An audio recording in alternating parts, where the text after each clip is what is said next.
Bonsoir chers amis, je suis très ému d'être ici ce soir et d'avoir été invité parce que, je ne dirais pas l'Amérique latine c'est loin, mais c'est il y a longtemps surtout. Effectivement, comme il le rappelait, mais il était toujours présent chaque jeudi entre le 5 octobre 78 et le 5 octobre 83, pendant 320 semaines seulement. Nous avons été présents devant l'ambassade d'Argentine. Il marche le micro ? Nous avons été présents devant l'ambassade d'Argentine.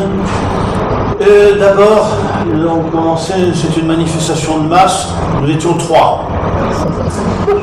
Et puis le mouvement s'est amplifié avec la venue de personnalités comme François Mitterrand, avant qu'elle ne soit élue, bien sûr.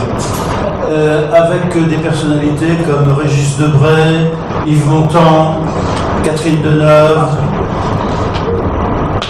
d'autres qui n'étaient pas des personnalités à cette époque, mais qui le sont devenus depuis, comme Bertrand Delanoë, Lionel Jospin, etc., etc.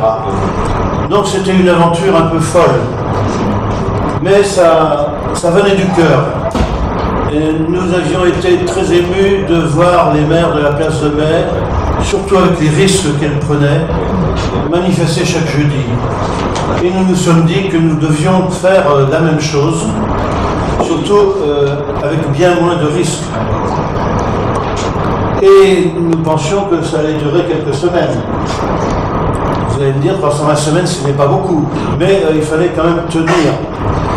Et nous avons attendu que la démocratie soit revenue en Argentine. Nous avons même poursuivi un an supplémentaire au cas où le retour de la démocratie en Argentine ne se passerait pas bien.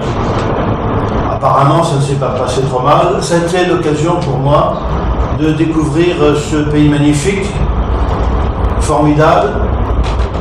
Mais je dois dire que c'est une impression toute personnelle. La première fois que je suis... Oui ? Ah bon.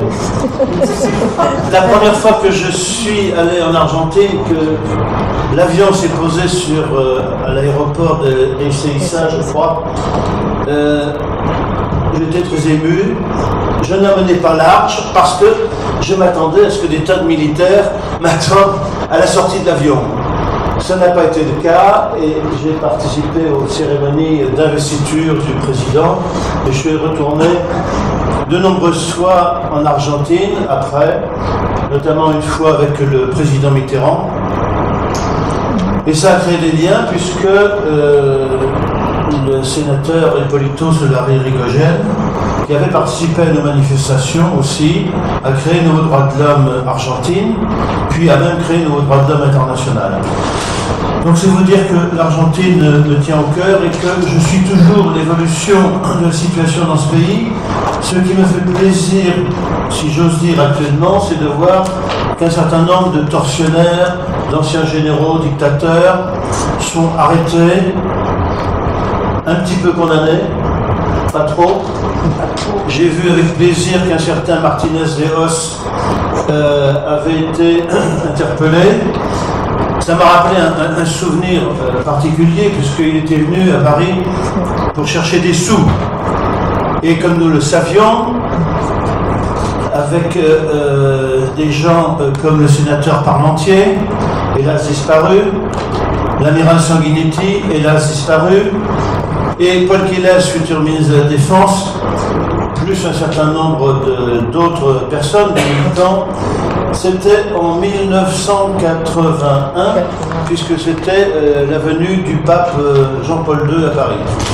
Et nous sommes allés l'accueillir et nous l'avons jeté toutes les pièces jaunes que nous ne voulions pas donner à Madame Chirac et que nous l'avions réservées, ce qui nous a valu une interpellation immédiate. Partir en panier à salade, c'était la première fois de ma vie, ça a créé des souvenirs. Voilà, plein de souvenirs comme ça. Alors après, l'Argentine a vécu de sa propre vie avec les difficultés que l'on sait, les crises que l'on sait.